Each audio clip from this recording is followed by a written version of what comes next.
कहते हैं if you can speak you can influence, if you can influence you can change lives. नमस्कार, मैं वीरभद्र सुंदर, रॉयल एलिट क्लब IBC बड़ा बिजनेस.com। इस वीडियो में मैं आपको बताने जा रहा हूं कि कैसे अपने प्रोस्पेक्टिव कस्टमर से एक बढ़िया रैपो को आप बिल्ड कर सकते हैं और कैसे उनके दिल और दिमाग के करीब आ सकते हैं। अक्सर यह होता है कि आपका प्रोस्पेक्ट आपसे सही से बात नहीं करता है, या तो एक बार बात करने के बाद दोबारा आपका फोन नहीं उठाता है। तो यह वीडियो बिल्कुल आपके लिए है। सेल्स प्रोफेशन में इसकी उतनी आवश्यकता है जितनी कि एक गाड़ी का सर्विस की जरूरत होती है। सर्विस इसलिए हम करते हैं कि गाड़ी माइलेज अच्छा दे और परफॉर्मेंस अच्छा हो। ठीक इसी तरह से अगर आप जान जाते हैं कि कस्टमर के साथ रिलेशनशिप कैसे बिल्ड की जाए, रैपो कैसे बनाया जाए, तो आप भी सेल्स का मास्टर बन जाएंगे। आइए बात करते हैं रिलेशनशिप रैपो बिल्ड करने की 10 फैक्टर्स की। पहला फैक्टर है सेल्फ इमेज। जब हम किसी भी प्रोस्पेक्ट के साथ फोन पर बात कर रहे होते हैं तो उनके दिमाग में हमारा एक इमेज क्रिएट होता है। यह डिपेंड करता है 3 चीजों के ऊपर। बात करते वक्त हमारा टोन कैसा है, क्या उसमें पॉजिटिविटी और एंथुजियाज्म झलकता है, और इसी के साथ साथ हमारा नॉलेज और स्किल भी मैटर करता है। दूसरा फैक्टर है when to start rapport building. अक्सर हम यह सोचते हैं कि फोन के शुरुआत में या तो केवल फर्स्ट कॉल में ही कस्टमर के साथ रैपो बिल्ड किया जाता है, लेकिन एक्सपर्ट्स का यह मानना है कि through out the call and customer की पूरी लाइफ साइकिल में रैपो बिल्ड करते रहना चाहिए। नहीं तो कस्टमर के साथ कनेक्शन छूट जाता है और कस्टमर कंपटीशन के पास चले जाता है। तीसरा है NLP यानी न्यूरो लिंग्विस्टिक प्रोग्रामिंग। इसमें हम 6 चीजों को समझेंगे। सबसे पहला है मिररिंग एंड मैचिंग। इसका मतलब है जब हम कस्टमर के साथ फिजिकल मीट कर रहे हैं या तो जूम कॉल पर बातचीत चल रहा है तो हम कस्टमर के बॉडी लैंग्वेज और फेशियल एक्सप्रेशन को कॉपी करें और उसको मैच करें। दूसरा है ब्रीदिंग पेस, मतलब क्या हम रिलैक्स्ड हैं, एक्साइटेड हैं या टेंस्ड हैं, वो हमारे ब्रीदिंग से पता चलता है, तो हमें इसको भी ध्यान रखना जरूरी है। तीसरा है blinking and smiling. Eye contact का मतलब यह नहीं होता है कि उनकी आंखों में आंखें डालकर आप उनको ताड़ते रहें, बल्कि कन्वर्सेशन के दौरान अपनी सम्मति को नॉडिंग के साथ साथ आई ब्लिंकिंग और चेहरे में मुस्कान लाकर भी करना चाहिए। चौथा है voice tone, volume and speed. जब हम कस्टमर के साथ बात कर रहे होते हैं हमारा वॉइस में कामनेस, कंपोज के साथ साथ कमांड भी होना चाहिए। सेल्समैन नहीं, एक एंटरप्रेन्योर की आवाज होनी चाहिए। नेक्स्ट है कीवर्ड्स।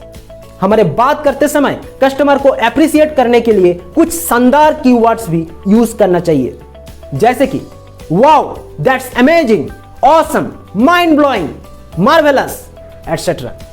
और सिक्स्थ है पैरेटिंग एंड पैराफ्रेजिंग। इसका मतलब कस्टमर के बात को उनके शब्द में या नहीं तो दूसरे शब्द में रिपीट करना। इसे कस्टमर को लगता है कि आप कस्टमर को समझ रहे हैं। चौथा फैक्टर है स्टार्ट कन्वर्सेशन स्ट्रांगली। एक जाबाज कंसल्टेंट अपने चेहरे में हमेशा स्माइल रखता है, अपने वॉइस को कंट्रोल करता है, कस्टमर के साथ आई कांटेक्ट बना के रखते हैं और कस्टमर के बारे में ज्यादा से ज्यादा इंफॉर्मेशन लेने का प्रयास करते हैं। खुद के बारे में कम लेकिन कस्टमर के बारे में ज्यादा सोचते हैं। कस्टमर से ओपन एंडेड सवाल पूछते हैं, जैसे कि आपका बिजनेस कैसा चल रहा है, आपका बिजनेस के बारे में कुछ बताइए। पांचवी फैक्टर है what is the signal. Customer के कनेक्टर को ढूंढना है, कोई भी कॉमन टॉपिक्स के ऊपर, जैसे कि music, movies, actors and actresses, hobby और recreation, problems, solutions, skill, knowledge, lifestyle, place of work और रेसिडेंस एटसेट्रा। सिक्स्थ फैक्टर है गिव जेन्युइन एप्रिसिएशन। कस्टमर के कुछ भी आप नोटिस करें, एप्रिसिएट करें, जैसे कि उनकी voice, dress, gesture, DP, status etcetera, और ये एप्रिसिएशन जेन्युइन होना चाहिए। सेवेंथ फैक्टर है be a master of asking questions. Personal level में आप कस्टमर के family, friends, hobbies, likes and dislikes के ऊपर सवाल पूछ सकते हैं। प्रोफेशनल लेवल में आप कस्टमर के प्रोफेशन, कब से उन्होंने अपना जर्नी शुरू किया है, सक्सेस स्टोरीज, प्रॉब्लम्स, सॉल्यूशंस, सपना, फ्यूचर प्लानिंग, इनके ऊपर सवाल पूछ सकते हैं। एट्थ फैक्टर है be a search engine. Customer से मिलने या बात करने से पहले उनके बारे में थॉरो रिसर्च करें। फेसबुक में, इंस्टा में, लिंक्डइन में, यूट्यूब में, गूगल में, इसके लिए आप आईकॉन EYECON जैसी ऐप भी इस्तेमाल कर सकते हैं। 9th फैक्टर है be an active listener.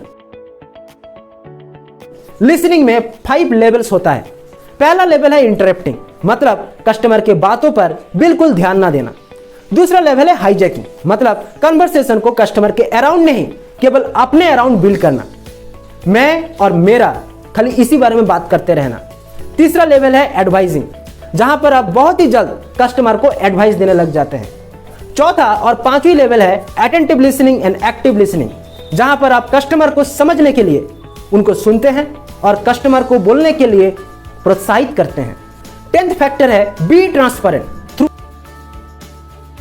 Through out the conversation. Customer के साथ ट्रू, हेल्पफुल और काइंड रहना चाहिए। अगर आपके कन्वर्सेशन में इन 10 फैक्टर्स का आप इस्तेमाल कर रहे हैं तो कस्टमर आपका बन जाएगा। आप इन सारे फैक्टर्स के ऊपर कॉन्शियसली प्रैक्टिस करना है। अगर आपने इन सारे फैक्टर्स का नोट्स नहीं बनाए हैं तो इस वीडियो को दोबारा देखिए, नोट्स बनाइए और अपनी कन्वर्सेशन में इसका इस्तेमाल करें। अगर आपको यह वीडियो अच्छा लगा तो लाइक करके उत्साह बढ़ाइए। चैनल को अगर अभी तक सब्सक्राइब नहीं किया है तो अभी सब्सक्राइब कर दीजिए। बेल बटन को हिट कर दीजिए ताकि इसी प्रकार के प्रॉब्लम सॉल्विंग वीडियोस आपके पास सबसे आगे पहुंचे। हमारे साथ अंत तक बने रहने के लिए, इस वीडियो को अपने साथी IBCs को शेयर करने के लिए और नीचे कमेंट करके अपना प्रॉब्लम मुझे बताने के लिए आप सभी को हृदय के गहराइयों से मुस्कुराहट के साथ बहुत बहुत धन्यवाद।